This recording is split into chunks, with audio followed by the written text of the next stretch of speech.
Samsung has just announced the Galaxy A80, their first smartphone ever to have a full-screen Super AMOLED Infinity display. There's no notch, there is no punch hole, the front is pretty much all screen, and there's actually quite a few new features that Samsung has debuted in this phone right here, but to me the most exciting thing is this camera. Let's find out why.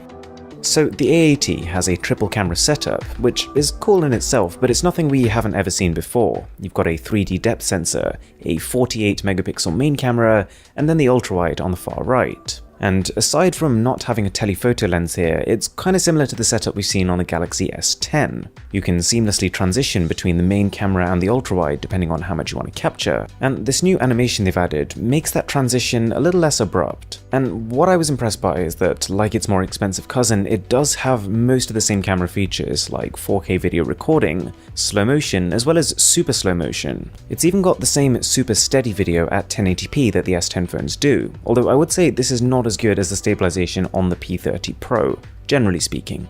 Now, because we've also got that 3D depth sensor, it does open up a few new possibilities, like being able to use augmented reality to measure objects in real time. But before we can fully get to that, this camera flips around. When you flip to the front camera, the entire camera module rises and then turns. And yeah, sure, that in itself is pretty cool, but the implication is much more important, and it's actually something I've been asking for on a phone for a long time. It means you can take selfies with the main camera on this device, and the quality looks amazing.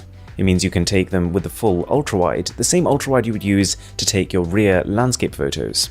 And it also means you can take good quality live focus selfies with nice blurred backgrounds and crisp defined edges. And whilst it's not yet time to throw your DSLR out the door, this phone can also do live focus video, and it's better than I thought it would be. It takes advantage of that depth sensor to calculate in real time what is foreground and what is background. It only works in 1080p as opposed to standard selfie video which you can shoot in full 4K. So that still makes this one of the first phones in the world that can do that. Oh yeah, and if you are one of the 5 people that actually use these AR stickers, they do work pretty well here. Alright, there is one thing that worries me a little bit about this phone. When you open up that camera module, aside from having just lots of moving parts in one go, you've also got the fact that there are 2 stages to the movement of that camera rotation. It's not one continuous smooth movement, and so that does make me think that there's potential over time for this to start to go wrong a little bit, but we'll have to wait and see.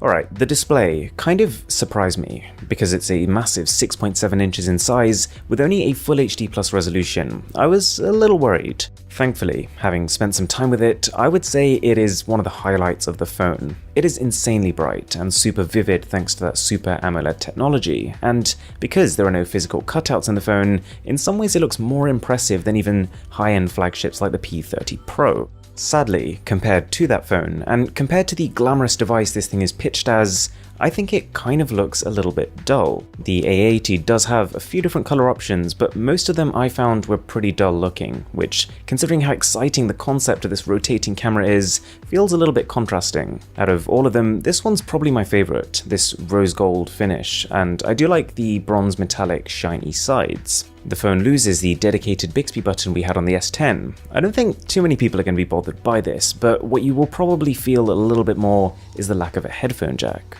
Alright, when it comes to the software, I don't think people are going to have much room to complain here. It's running Samsung's One UI skin based on Android 9 Pie, and I like the way it looks. I like the simple aesthetic, I like the way it's animated, and I like the speed, and compared to the experience on the S10, nothing feels substantially different here, and that's a good thing.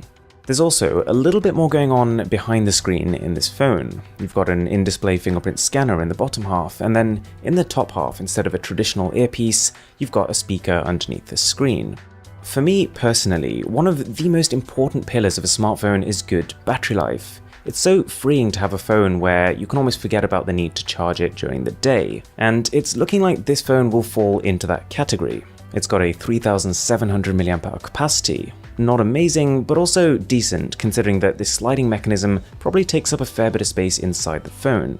The fact that the resolution is a little lower than top-tier flagships, and the fact that it's running on the Snapdragon 730 chip instead of maybe an 855 will also help boost this battery a little bit.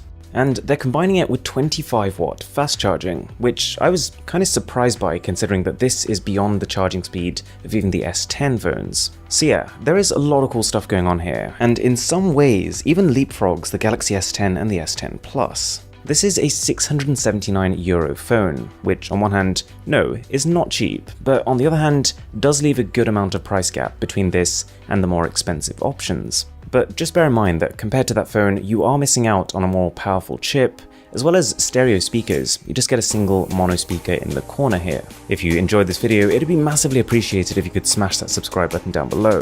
Ton more cool stuff coming.